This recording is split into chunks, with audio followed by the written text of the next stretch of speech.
سورہ بنی اسرائیل۔ اعوذ باللہ من الشیطان الرجیم، بسم اللہ الرحمن الرحیم۔ اللہ نہایت رحمت والے، بے حد رحم فرمانے والے کے نام سے۔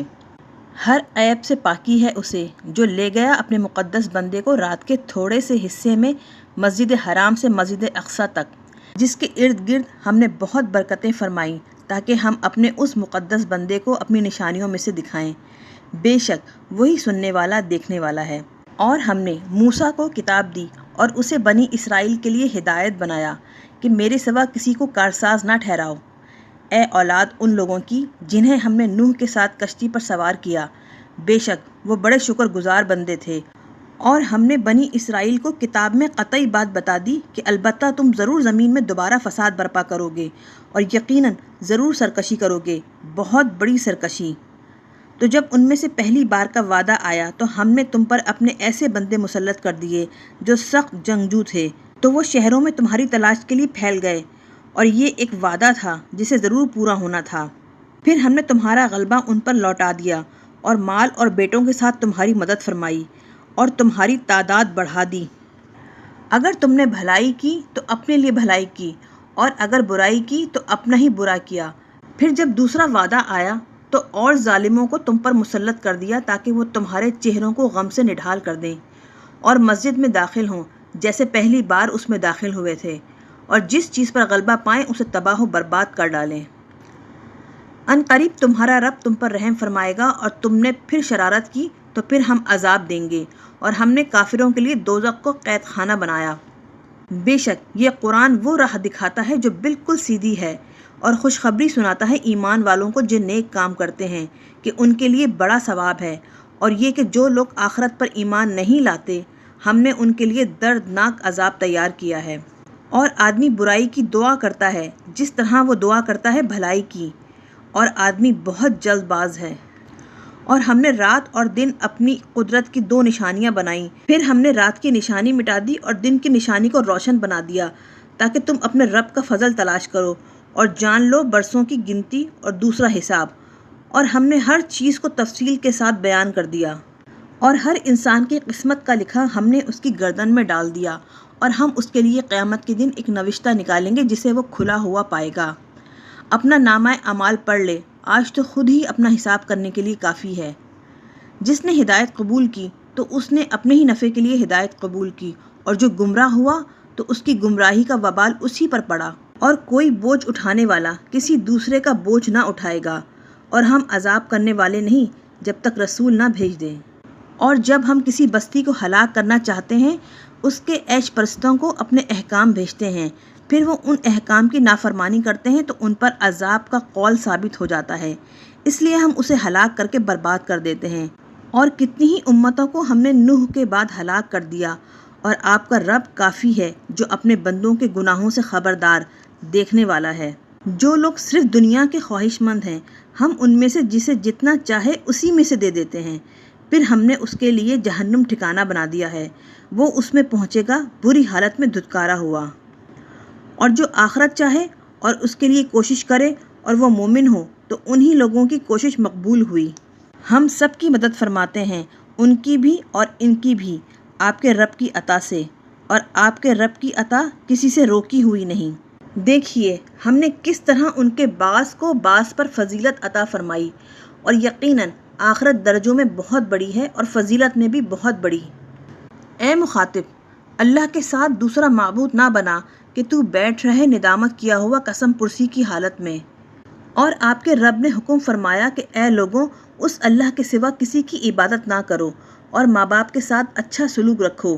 اگر تیرے سامنے ان میں سے ایک یا دونوں بڑھاپے کو پہنچ جائیں تو اے مخاطب انہیں اف تک نہ کہنا، اور انہیں نہ جھڑکنا، اور ان کے ساتھ ادب سے بات کرنا، اور نرم دلی کے ساتھ ان کے لیے عاجزی سے جھکے رہنا، اور کہنا کہ اے میرے رب ان دونوں پر رحم فرما جیسا کہ ان دونوں نے بچپن میں مجھے پالا۔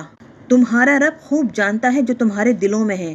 اگر تم نیک ہوئے تو بے شک وہ ان لوگوں کو بہت بخشنے والا ہے جو اس کی طرف رجوع کرنے والے ہیں۔ اور رشتہ داروں کو ان کا حق دے دو، اور مسکینوں اور مسافروں کو، اور بیجا خرچ نہ کرو۔ یقیناً بیجا خرچ کرنے والے شیطانوں کے بھائی ہیں، اور شیطان اپنے رب کا بڑا ہی ناشکرا ہے۔ اور اے مخاطب، اگر تجھے ان سے منہ پھیرنا پڑے اپنے رب کی رحمت فراخی رزق کے انتظار میں جس کی تو امید رکھتا ہے، تو ان سے آسانی کی بات کہہ دے، اور نہ رکھ اپنا ہاتھ اپنی گردن سے بندھا ہوا، اور نہ اسے پوری طرح کھول دے کہ بیٹھا رہے ملامت کیا ہوا تھکا ہارا۔ اے حبیب، بے شک آپ کا رب جس کے لیے چاہے روزی فراخ کر دیتا ہے اور تنگ کر دیتا ہے جس کے لیے چاہے۔ یقیناً وہ اپنے بندوں سے اچھی طرح خبردار ہے، سب کو خوب دیکھتا ہے۔ اور اپنی اولاد کو فاقے کے ڈر سے قتل نہ کرو، ہم انہیں روزی دیتے ہیں اور تمہیں بھی، بے شک ان کا قتل بہت بڑا گناہ ہے۔ اور زنا کے قریب نہ جاؤ، بے شک وہ بے حیائی ہے اور بہت ہی برا راستہ ہے۔ اور کسی جان کو جسے اللہ نے حرام کیا ناحق قتل نہ کرو، اور جو ناحق ظلماً قتل کیا جائے تو بے شک ہم نے اس کے وارث کو قوت عطا فرمائی، تو اسے چاہیے کہ وہ قتل کے معاملے میں حد سے نہ بڑھے، بے شک وہ ہے مدد کیا ہوا۔ اور یتیم کے مال کے قریب نہ جاؤ مگر اس طریقے سے جو بہتر ہو، یہاں تک کہ وہ اپنی جوانی کو پہنچ جائے، اور عہد پورا کرو، بے شک عہد کے متعلق پوچھا جائے گا۔ اور جب تم ناپنے لگو تو پورا ناپو اور صحیح ترازو سے تولو، یہ بہتر ہے اور اس کا انجام بہت اچھا ہے۔ اور اے مخاطب، اس بات کے پیچھے نہ پڑو جس کا تمہیں علم نہیں، بے شک کان اور آنکھ اور دل قیامت کے دن ان سب سے پوچھا جائے گا۔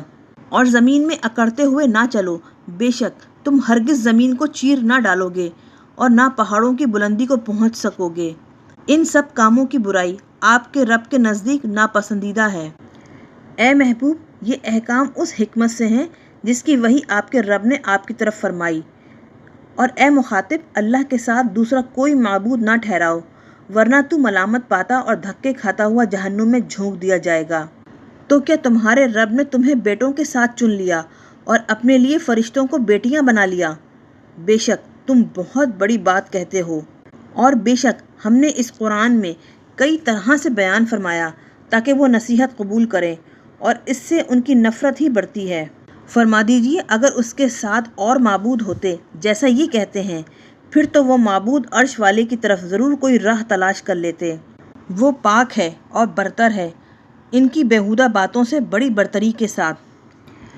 اس کی پاکی بیان کرتے ہیں ساتوں آسمان اور زمینیں اور جو ان میں ہیں، اور کوئی چیز نہیں جو اس کی حمد کے ساتھ اس کی تسبیح نہ کرتی ہو، لیکن تم ان کی تسبیح نہیں سمجھتے، بے شک وہ حلم والا بہت بخشنے والا ہے۔ اور اے محبوب، جب آپ قرآن پڑھتے ہیں تو ہم آپ کے اور ان لوگوں کے درمیان جو آخرت پر ایمان نہیں رکھتے ایک مخفی پردہ حائل کر دیتے ہیں، اور ہم ان کے دلوں پر پردے ڈال دیتے ہیں کہ وہ اسے نہ سمجھ سکیں، اور ان کے کانوں میں گرانی پیدا کر دیتے ہیں۔ اور جب آپ قرآن میں اپنے تنہا رب کا ذکر فرماتے ہیں تو وہ پیٹھ پھیر کر نفرت کرتے ہوئے بھاگتے ہیں۔ ہم خوب جانتے ہیں جس مقصد کے لیے یہ لوگ قرآن سنتے ہیں جس وقت آپ کی طرف کان لگاتے ہیں، اور جب وہ آپس میں سرگوشی کرتے ہیں، جبکہ یہ ظالم کہتے ہیں تم پیروی نہیں کرتے مگر ایک جادو کیے ہوئے مرد کی۔ دیکھیے انہوں نے آپ کے لیے کیسی مثالیں بیان کیں، تو وہ ایسے گمراہ ہوئے کہ اب راستے پر نہیں آ سکتے۔